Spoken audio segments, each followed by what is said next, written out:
అయిపోయింది. ఇలాగే పక్కన కూర్చొని ఇద్దరికి భోజనం చూపిస్తారా అని చెప్పాడు. సో నేను తింటున్నాడు. నేను ఎలా తింటాం మనం భోజనం ఏదంటే కోడి కాళ్ళతో గెలిగితే ఎలా ఉంటుంది నాకు తెలియదు. ఎలా అన్నం తిన్నా కూడా తెలియదు. సాగు చూస్తేనే నేను తెలుసుకోగలిగా ఆ భోజనం ఎలా చేయాలనేది మహానుభావుడు గురువు గారితో గట్టిగా చెప్పబడ్డాం. ఆయన ఎలా భోజనం చేయాలి, ఎలా మాట్లాడాలి, ఎలా వినాలి అన్ని ఆయన దగ్గర నేర్చుకోగలిగాం. Thank you very much. Thank you sir. Thank you.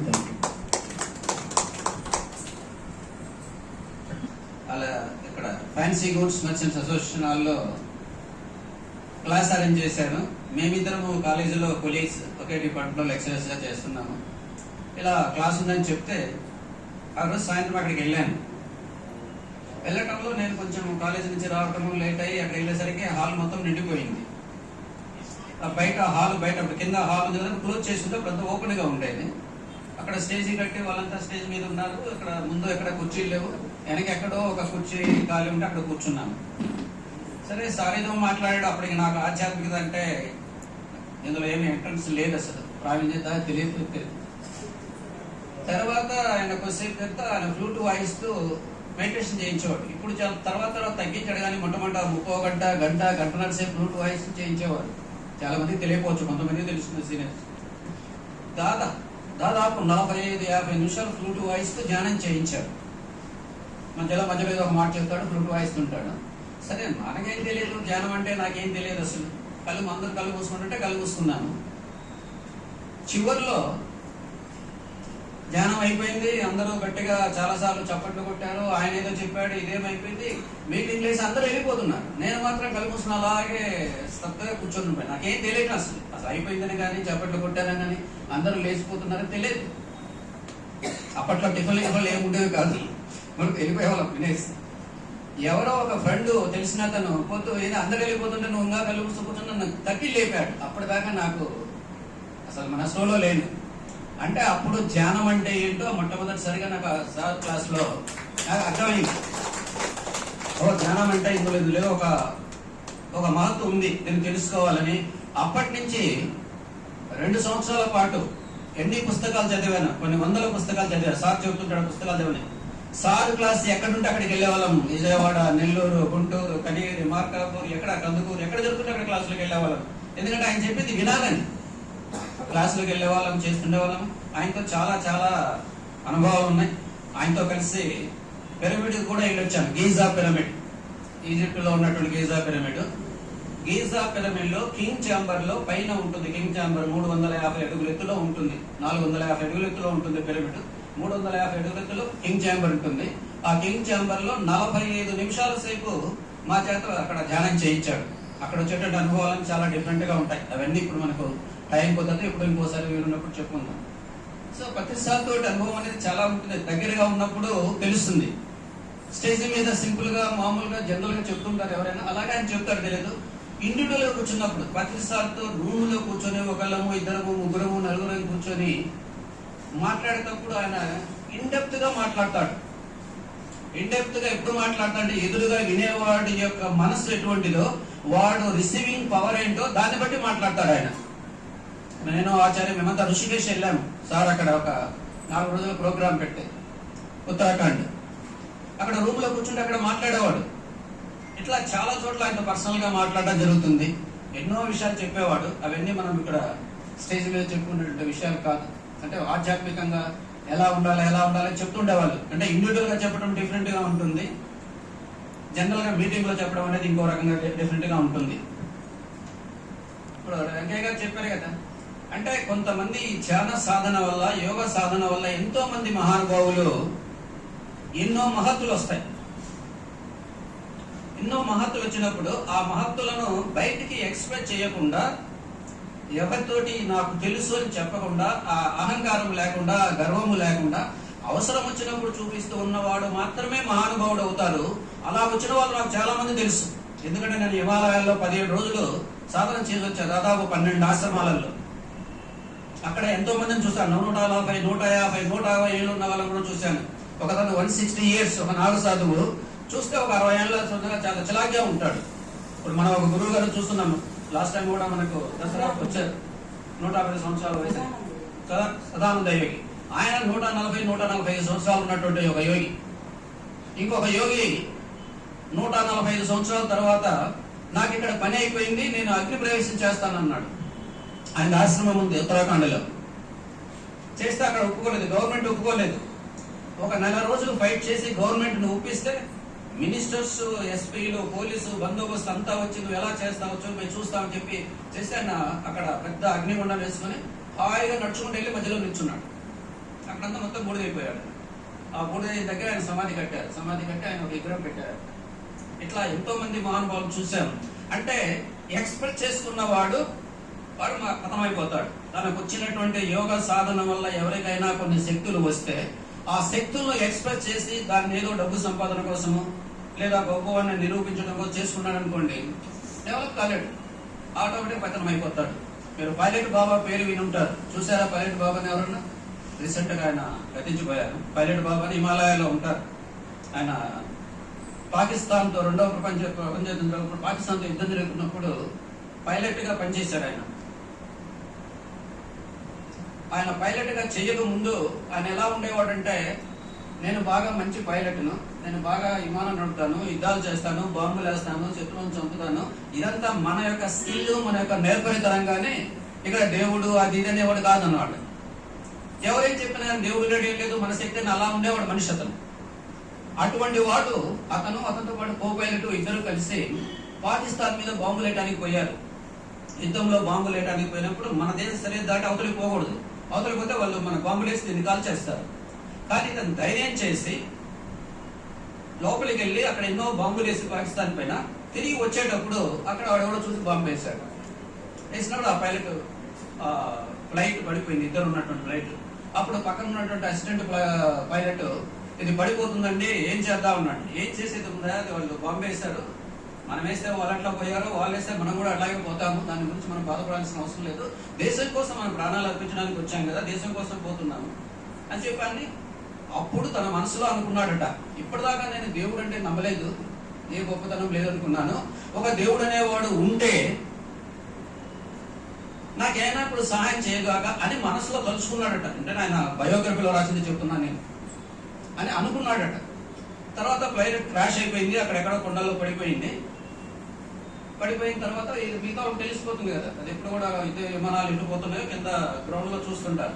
అది పైలట్ పడిపోయినట్టు చెప్పింది. ఆ మిలిటరీ వాళ్ళు వచ్చి ఎదిగారు. తర్వాత 2 రోజులకో 3 రోజులకో 4 రోజుల తర్వాత ఐడెంటిఫై చేస్తే అసిస్టెంట్ పైలట్ చనిపోయాడు.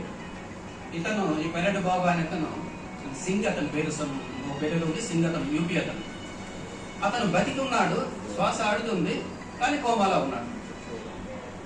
అని ఆ మిలిటరీ హాస్పిటల్కి తీసుకెళ్లి వాళ్ళు ట్రీట్మెంట్ ఇచ్చిన తర్వాత ఆఫ్టర్ 6 months, చూడండి 6 months కోమాలో ఉన్నాడు. 6 months వాళ్ళు ట్రీట్మెంట్ ఇచ్చారు మిలిటరీ హాస్పిటల్లో. 6 months తర్వాత కోలుకొని నార్మల్ స్థితిలోకి వచ్చాడు. ఎక్కడ ఉన్నానని అన్నాడు. ఎక్కడున్నా అంటే హాస్పిటల్లో ఉన్నా అన్నాడు. అదేంటి పైలట్ క్రాస్ అయిపోయింది, అది గుర్తుందని. పైలట్ అది నోట్ చేస్తున్నప్పుడు ఈయనే పైలట్, అందులో మెయిన్ అది క్రాష్ అయిపోయింది కదా విమానము. మరి రెండో ఆయన ఏమయ్యాడు, ఆయన చనిపోయాడండి అన్నాడు. మరి నేను చనిపోలేదు అన్నాడు. నువ్వు చనిపోలేదండి, నువ్వు బొమ్మలో ఉన్నావు, తీసుకొచ్చాము, 6 నెలలు అయింది అన్నాడు. అప్పుడు తనకు దేవుడు అంటే ఏంటి, ఆధ్యాత్మిక అంటే ఏంటి, స్పిరిచువాలిటీ అంటే ఏంటి, దీంట్లో ఇంత గొప్పతనం ఉందా అనేటువంటి భావన వచ్చి అంత పైలట్ ఉద్యోగాన్ని కూడా, హై లెవెల్లో ఉన్నటువంటి పైలట్ ఉద్యోగాన్ని కూడా రిజైన్ చేసి ఆయన ఒక సన్యాసిగా మారిపోయాడు. హిమాలయాలో తిరిగి ఎంతో మంది గురువుల దగ్గర సాధన చేసి ఎంతో సాధన చేశాడు. ఒకసారి నేను నేపాల్ వెళ్ళాను. నేపాల్ వెళ్తే అక్కడ ఒక ఆయన చెప్పాడు, ఒక సాధు అక్కడ ఒక వేశ్యలాగా ఉండేటువంటి ఆవిడ ఉండి, ఆవిడ ఏం చేసిన అందరినీ ఏదో మోసం చేసి వాళ్ళ దగ్గర డబ్బులు చేసుకోవడం, వాళ్ళ దగ్గర నుంచి ఏదో లాగేయడం అంతా చేస్తూ ఉంటుంది. ఈయన అటు పోతూ అక్కడ పోయాడంట. ఆవిడ బయటకు వచ్చి ఈయన కూడా లోపలికి రమ్మని పిలిచిందంట. నేను ఎక్కడ ఎవరింట్లోకి రానమ్మా, నేను బయట కూర్చుంటాను, నీకు ఏదైనా అడగాలనుకుంటే అడుగు చెప్తానంట. ఆయన ఆ మీద క్వశ్చన్ లేదు వస్తుంది, ఇది చెప్తుందట.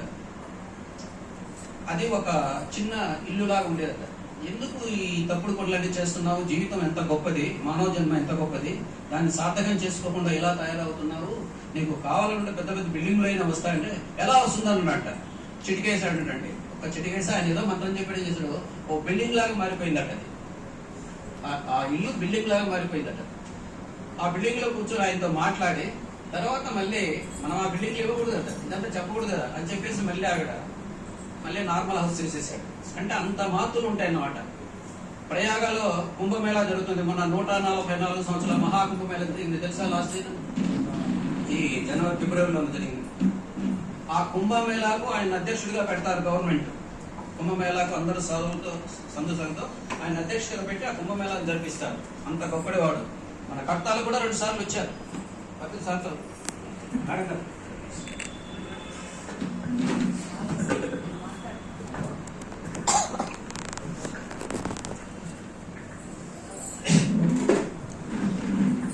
అటువంటి వాళ్ళు గొప్ప వాళ్ళు కూడా ఏమీ తెలియనట్టు వాళ్ళు ఉంటారు. మేము ఆ ఆశ్రమంలో కూర్చొని ఒక అరగంట సేపు ధ్యానం చేస్తున్నాం అంటే పత్రిసారు ఎంత గొప్పవాడో అటువంటి గొప్పవాడు.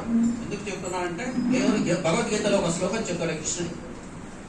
ఎప్పుడెప్పుడు అధర్మం పెరిగి ధర్మం తగ్గిపోతుందో అప్పుడు నా అంతటి నేనే మళ్ళీ తిరిగి భూమి మీదకి వచ్చి ధర్మాన్ని రక్షించడానికి వస్తానని చెప్తాడు. పరిత్రాణాయ సాధూనాం వినాశాయ తదుష్కృతాం ధర్మ సంస్థాపనార్థాయ సంభవామి యుగయుగే. అంటే ధర్మాన్ని మళ్ళీ పునరుద్ధరించడం కోసము, మంచి వారిని రక్షించడం కోసము, దుష్టులను శిక్షించడం కోసము సంభవామి యుగే యుగే. దీనికి తాత్పర్య పుస్తకాలు ఏం రాస్తారంటే ప్రతి యుగంలో నేను పుడతాను అని రాస్తారు. మీరు భగవద్గీత పుస్తకాలు చదివితే ప్రతి యుగంలో కాదు అర్థం, ప్రతి యుగం కాదు. ఎప్పుడు అవసరమైతే అంటే దాని ముందున్న శ్లోకం చదువుకోవాలి. యదా యదా ఈ ధర్మస్య గ్లానిర్భవత భారత అపీత్వం అధర్మస్య తదామ్యహం సృజామ్యహం అంటాడు. నాకు నేనే సృజించుకొని వస్తాను ధర్మం తగ్గినప్పుడు, అధర్మం పెరిగినప్పుడు.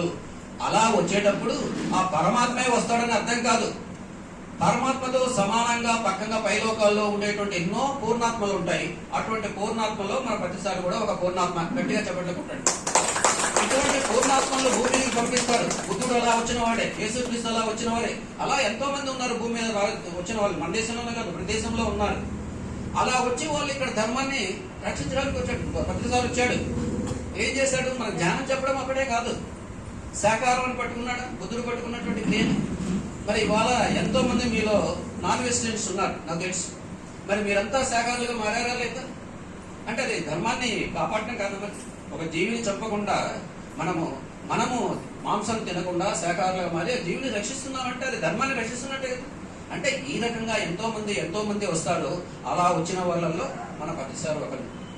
సో అటువంటి వాళ్ళతో మనం కలిసి ధ్యానం చేయటము, అటువంటి వాళ్ళ దగ్గర 4 మాటలు నేర్చుకోవటము, ఆధ్యాత్మికత తెలుసుకోవటము. అలా తెలిసిన తర్వాత మనము ఇటువంటి దాన్ని వదిలిపెట్టకూడదు. ఎందుకంటే మానవ జన్మ రావటమే చాలా కష్టం. ఆ వచ్చిన మానవ జన్మను ఎవరైతే ఉపయోగించుకుంటాడో వాడు ఉన్నత స్థితికి పోవడానికి అవకాశం ఉంటుంది. మనుష్యానాం సహస్రేష్ సిద్ధయే. భగవద్గీతలో కృష్ణుడు చెప్పింది. వేల కొలది మనుషులు ఎంతో మంది సాధన చేస్తారు. అందులో ఏ ఒక్కడో ఆ స్థితికి చేరతాడు. అలా స్థితికి చేరిన వాడు ఏ ఒక్కడో మోక్షానికి చేరతాడు అన్నాడు. అంటే మోక్షం అనేది అంత సులభం కాదు.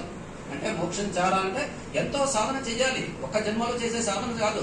గత జన్మలు ఎన్నో సాధనలు చెయ్యాలి. ఒకసారి నేను ప్రతిసారి డైరెక్ట్ గా క్వశ్చన్ అడిగాను ఒక రూమ్ లో కూర్చున్నప్పుడు. ఏం సార్ మీరు ఇంతమందిని రూమ్ కూర్చున్నారు, ఇంత సాధన చేయగలుగుతున్నారు, ఈ ఉద్యోగం మానేశారు, సంసారాన్ని పట్టించుకోవడం లేదు, ప్రాపంచికాన్ని పట్టించుకోవడం లేదు, ఈ ధ్యానం తప్ప ఇంకోటి లేదంటే, బాబు ఇది నా ఆఖరి జన్మ, నేను ఇంత గత జన్మలు ఎన్నో జన్మలు చేసిన తర్వాత ఈ స్థితికి వచ్చాను. అలా మీరు కూడా చేసి ఉంటేనే ఇవాళ నా దగ్గరికి రాగలిగాను అన్నారు. అంటే మనమంతా ధ్యానానికి వచ్చినామంటే గత జన్మల్లో కూడా మనకు ఆ సాధన యొక్క రుచి తెలిసి ఉంటేనే దాన్ని కంటిన్యూ చేయడానికి ఇక్కడికి వచ్చాం. ఇది కూడా భగవద్గీతలో ఉంటుంది. అటువంటి గురువు గారి దగ్గర మనం సాధన చేయటము, ధ్యానాన్ని గురించి నేర్చుకోవటము, ఈ ఆధ్యాత్మికత నేర్చుకోవటము చేస్తున్నాం. కాబట్టి దీన్ని పట్టుకున్న దాన్ని వదిలిపెట్టకండి. పట్టలేని విడవరాదు అని చెప్తాడు, వేరణ చెప్తాడు. కాబట్టి ఒక దాన్ని పట్టుకున్న తర్వాత అది చెడు అయితే విడాలి, కానీ మంచిదైనప్పుడు మనం ఎందుకు వదిలిపెట్టాలి? సో ఆ సాధన చేస్తున్నారు. ఆ సాధన వల్ల మీరు అభివృద్ధి చెందుతారు తప్పనిసరిగా, నో డౌట్.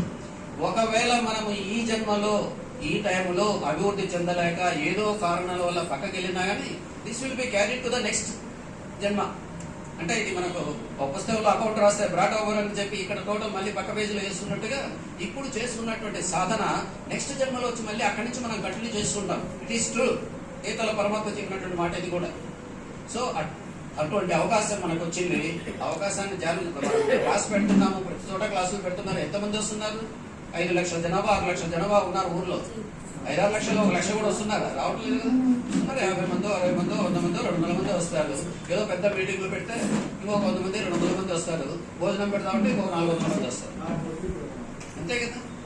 అంటే యాక్చువల్గా నాకు స్పిరిచువాలిటీ నేర్చుకోవాలి, ఆధ్యాత్మికంగా నేను ఎదగాలి అనేటువంటి ఆ దిల్ ఉండి, ఆ విల్లింగ్నెస్ ఉండి వచ్చే వాళ్ళు చాలా తక్కువ మందే ఉంటారు. ఆ తక్కువ మందిలో ఉన్న వాళ్ళమే మనం. దానికి మనం గట్టిగా మనకి మనం చప్పట్లు కొట్టుకోవాలి. సో డియర్ ఫ్రెండ్స్, ఇవాళ 10వ జన్మదిన సందర్భంగా ఎవరైనా మాట్లాడు. ఆచార్య నాడా వెళ్ళాడా? గురువాచార్య గారు కొంచెం ఒక మాట చెప్పుతా. ఎంతసేపు నేను చెప్తాను. 2 మాటలు మాట్లాడతాడు. సరే ఎవరైనా ప్లీజ్, ఎవరైనా మేడం గారు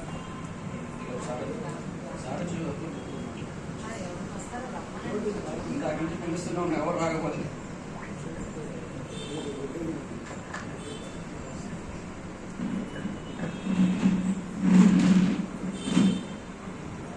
My dear friends and my dear gods, మరి మనం ప్రతిరోజు క్లాసులు ఉన్నప్పుడల్లా వస్తున్నాము, ధ్యానము ఉన్నప్పుడల్లా ధ్యాన క్లాస్కి వస్తున్నాము. సో మనం ఇన్ని నేర్చుకుంటూ మనం నేర్చుకున్నది ఒక్క మాట చెప్పమంటే ఎవరు ఎందుకు ముందుకు రావట్లేదు? మరి మీరు నేర్చుకుంటున్నారా లేదా అన్నదే అనుమానం కూడా వస్తుంది. మరి ఏం భయం ఎందుకు? దీనిలో ఎవరైనా కొట్టే మీ మాస్టర్లు ఎవరైనా ఉన్నారా ఇక్కడ? నువ్వు తప్పు మాట్లాడావా అని అరిచేవాళ్ళు ఎవరున్నారా? పత్రిక గారు ఏం చెప్పారు? మైక్ నీ చేతికి వచ్చిందంటే నువ్వు ఏం చెప్పినా వినాల్సిందే ఎదుటోళ్ళు. తప్పదుగా. మరి అలాంటి అవకాశాలు మీకు ఇచ్చినప్పుడు మీరు ఎందుకు వదులుకుంటున్నారు? అసలు మీ మనసులో ఉన్నది కానీ మీరు ఎలా చెప్తున్నారు, మీరు ఎందుకు ఇలా మాట్లాడుతున్నారు అని ఎవరైనా అడిగారా మిమ్మల్ని? ఎప్పుడన్నా ఎవరు అడగరు. మనం ఏం చెప్పినా వినాల్సిందే, ఏ చెప్పినా మూవ్ కొట్టాల్సిందే. మరి అలాంటి అద్భుతమైన అవకాశం మన ఇంట్లో కూడా రాదు. అవునా? ఎవరిళ్ళలో వాళ్ళు ఆలోచించుకోండి. మనం మాట్లాడితే ఎంతమంది ఉంటారు? ఆ ఎదురు చెప్పే వాళ్ళు ఎంతమంది ఉంటారు మనకి? మరి ఇలాంటి అద్భుతమైన అవకాశం వచ్చినప్పుడు ఉపయోగించుకోండి. మాట్లాడటం అనేది మనం నేర్చుకునే ఉంటాం కదా. మన పక్కింటి వాళ్ళకి చెప్తాము, మనకి ఎవరన్నా వినేవాళ్ళు దొరికితే చెప్తా ఉంటాం కదా. ధ్యానం అంటే శ్వాస మీద ధ్యాస. నువ్వేమి గంటలు చేయాల్సిన పని లేదు. నీ వయసు ఎంతైతే మినిమం అంతసేపు కూర్చో, సుఖాసనంలో కూర్చో, నీకు సుఖంగా సౌకర్యంగా ఉండే చోట కూర్చో, కదిలించకుండా ఉండే ప్లేస్ లో కూర్చో, కళ్ళు మూసుకొని కూర్చో. ఆలోచనలు వస్తూ ఉంటాయి. కట్ చేస్తూ శ్వాస మీదకి ధ్యాసను మార్చుకుంటూ రావడమే. ఇంతే. ఎందుకంటే ఏం మాట్లాడతారు? ఇది మాట్లాడడానికి కూడా భయం అంటే ఎట్లా నమ్ముతారు చెప్పండి? కాబట్టి వినేవాళ్ళు ఉంటే చెప్పేవాళ్ళు ఎన్నైనా చెప్తారనే సామెత ఊరికి వచ్చిందా చెప్పండి? మరి సరే, ఏంటంటే మనం ఏమి విన్నాము, మనం ఏమి నేర్చుకున్నాం అనేది మనం మాట్లాడటం మొదలు పెడితేనే మనకు తెలుస్తుంది, ఎదుటి వాడికి కూడా అర్థమవుతుంది.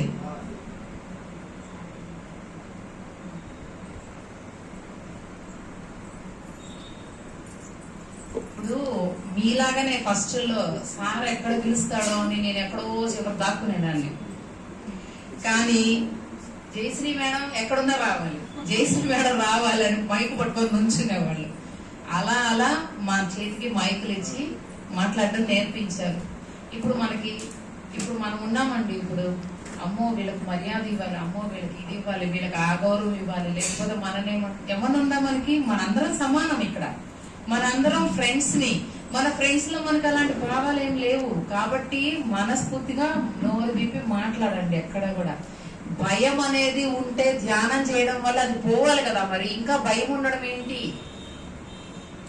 ధ్యానంలో మన ఫీలింగ్స్, మన భావాలు అన్ని కూడా మనం మార్చుకోవాలి కదా. మరి బాధ ఉంటుంది, భయం ఉంటుంది, కోపం ఉంటుంది, మరి నిరాశ, నిస్పృహ, మరి ఇవన్నీ మార్చుకోవడం కోసమే కదా మనం ఇక్కడికి వచ్చింది. ధ్యానంలోకి ఎందుకు వచ్చాం?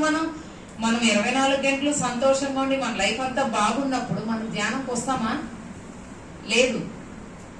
కానీ భగవంతుడు కూడా కలుస్తామా? అసలు ఒక గుడికి వెళ్తామా? ఎక్కడికి వెళ్ళాం. మనకు అన్ని ఉన్నాయి కదా, ఇంకెందుకు అనుకుంటాం. కానీ ఇవన్నీ ఉన్నప్పుడు మరి ఇవన్నీ మార్చుకోవడం కోసమే కదా మనం ధ్యానం నేర్చుకుంది. వీటిలో నుంచి ఎలా బయటపడాలి అనేది మార్గం కోసమే కదా. మరి అలాంటప్పుడు ఇక్కడికి వచ్చి నాకు భయం ఉంది, మాట్లాడలేను, ఇది మార్చేసుకోండి. ఇంక నుంచి ఏం అడగాలి? నాకు మైక్ ఇస్తారు ఒకసారి, మీరు అడగాలి మమ్మల్ని. ఫస్ట్ లో నేను భయపడేదాన్ని, చెప్పాను కదా. కానీ అది పోతుంది అంతే. అది మనం ధ్యానం సక్రమంగా మనకి కుదిరినప్పుడు ఆటోమేటిక్ గా మనకి ఈ ఫీలింగ్స్, ఈ భావాలన్నీ పోతాయి అన్నమాట. ఫ్రీడమ్ వస్తుంది. సో మనకి ఈ రోజున మనం ఇలా కలుసుకోవడానికి అవకాశం అనేది, మనకి పత్రి గారు జన్మదినం అనే అవకాశాన్ని తీసుకొని మనం ఇలా కలవడం బాగుంది. ఒకసారి ముందుగా బ్రహ్మర్షి పితామహ పత్రిజీ గారికి జన్మదిన శుభాకాంక్షలు మనము క్లాప్స్ తోటి చెప్తాము. ఇంతేనా చెప్పేది? మనం పత్రి గారు వస్తే ఎంత ఆనందపడతామో అది మీ చప్పట్లో చేయాలి. అంటే ఎవరిలో ఎంత ఆనందం అనేది తెలుస్తుంది.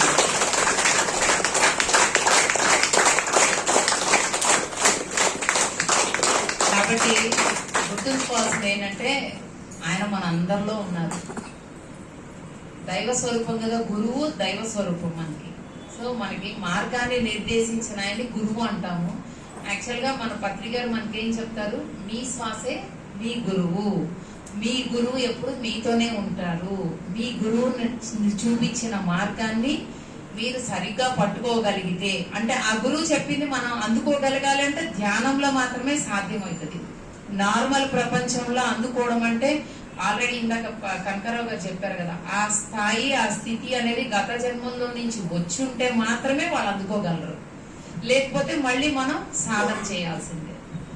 కాబట్టి మరి ఇలాంటి ఇంత అద్భుతమైన విద్యని మనకి ఇచ్చి మళ్ళీ మనకి పునర్జన్మని ఇచ్చారు ఆయన, అవునా కదా? మరి ఈ పునర్జన్మని మరి సార్థకం చేసుకోవాల్సిన బాధ్యత కూడా మనకే ఉంది. సో క్లాస్ అనగానే మనం 30 మంది 40 మంది వస్తున్నాం కదా. ఇంక నుంచి ఎలా తీసుకుంటారో, ఆలోచన ఎలా చేస్తారంటే ఖచ్చితంగా ఒక్కళ్ళనన్నా తీసుకోతాం. ఎక్కువ మంది వద్దు, ఒకళ్ళు ఇంకొకళ్ళని తీసుకురండి. వాళ్ళు చేస్తారా చేయరా అనేది వాళ్ళ భాగ్యంలో ఉంటేనే వాళ్ళు నిలబడతారు, లేకపోతే విని వెళ్ళిపోతారు. మనకొచ్చే నష్టం అయితే ఏం లేదు. కాకపోతే మనం చెప్పడం మన బాధ్యత అంతే. ఇప్పుడు తల్లి ఉందండి ఇంట్లో, ఫ్యామిలీలో తల్లి తను నేర్చుకున్న మంచిది అంతా కూడా బిడ్డకి నేర్పిస్తుంది. చెప్పకపోతే మాత్రం ఏమైంది చెప్పండి? వదిలేయచ్చు కదా తల్లి. మరి ఎందుకు వదలటం లేదు? బాధ్యత ఫీల్ అవుతుంది. తండ్రి అయినా అంతే కదా. కాబట్టి తల్లిదండ్రులుగా బాధ్యతను ఎలా ఫీల్ అవుతున్నారో అలాగే భావితరాలకి ఈ ధ్యానం అనే దాన్ని ఇవ్వడం అనేది మన బాధ్యత. కాబట్టి కనీసం క్లాస్ కి ఒకళ్ళని తీసుకోద్దాం, ఎక్కువ మందిని వద్దు. అలానే ప్రతి క్లాస్ కి వాళ్ళనే దాకండి. ప్రతిసారి క్లాస్ కి ఒకళ్ళు, రెండో క్లాస్ కి ఇంకొకళ్ళు. ఇంకా అంటే వీళ్ళకి మనం చెప్పడం అయిపోయింది. ఉండాలా వద్దా అనేది వాళ్ళ ఇష్టం. ఇప్పుడు 10th క్లాస్ పాస్ అయిపోయిన తర్వాత మళ్ళీ 10th క్లాస్కి వెళ్ళి కూర్చోంగా మళ్ళీ మనం ఇంటర్లోకి వెళ్ళి కూర్చుంటాం. ఇంటర్లోకి వెళ్ళగానే కొత్త ఫ్రెండ్స్ వస్తారు. 10th లో వాళ్ళే కాదుగా ఫ్రెండ్స్, ఇంకో కొత్త వాళ్ళు పెరుగుతారు. అట్లాగా మనం పెంచుకుంటూ పోదాం. మనం ఎన్నోసార్లు ఇంటింట ధ్యానాలు పెట్టినా కూడా అంటే అదృష్టం ఉంటేనే జరుగుతాయండి. ఎక్కడ కూడా అదృష్టం లేదే ఎవరు దురదృష్టాన్ని మనం మార్చలేము. వాళ్ళ దురదృష్టాన్ని, మన అదృష్టాన్ని మాత్రం మనం మార్చుకోగలం. ఇది చెప్పడం నేర్చుకోండి. ఇదే చెప్పాల్సింది వాళ్ళకి. మీ దురదృష్టాన్ని మేము మార్చలేమండి, మా అదృష్టాన్ని మా ధ్యానంతో మేము మార్చుకోగలం. మీ అదృష్టాన్ని కూడా మీరు మార్చుకోగలుగుతారు, తెచ్చుకోగలుగుతారు.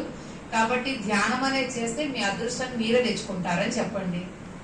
వాళ్ళే వస్తారు.